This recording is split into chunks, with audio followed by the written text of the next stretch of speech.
చూడండి ఎంత సింపుల్గా వస్తున్నాయో. మనం ఫింగర్తో ఇట్లా అన్నా కూడా లేచి వస్తుంది.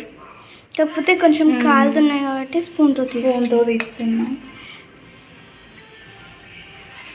ప్రతిసారి మా అన్నయ్యకి నాకు 9 స్మాల్ ఇడ్లీస్ వస్తాయి, లేకపోతే గొడవలు అవుతాయి మా ఇంట్లో.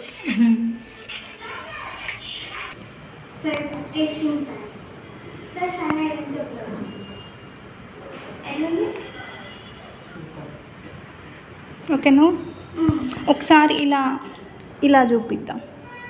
చూడండి ఎంత స్మూత్గా ఉన్నాయి. తిను. మా అమ్మాయికి ఆగట్లే, మౌత్ వాటర్ వస్తున్నాయి.